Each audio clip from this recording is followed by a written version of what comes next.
ashe Allah ya yarda to sai kumar maso gaske ga dan Abubakar ya taso jirgin fito wurin talakawa Atiku Abubakar ne mai damarar shiri dan baiwa ka zama takamar talakawa ka zama jijjigen talakawa ka zama firgicin yan banza ka zama firgicin Allah ya kare da dafawa sabin mato 90 kai zaka shugabanci kasata a jam'iyyar wuce PDP lema ku ce mata fawa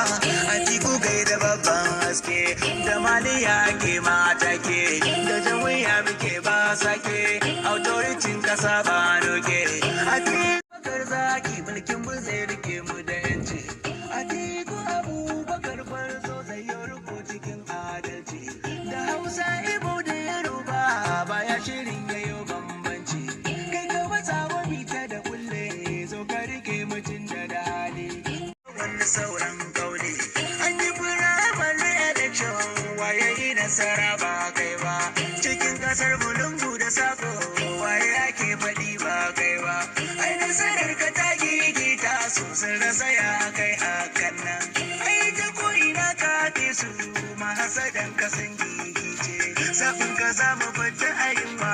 talaka samu barin kuka lissafin ka ya fita cabcab kara shiri kana ganin daidai daji ba ai maka shinge wa zai faɗa da kai jambar ne faɗa da jini ba riba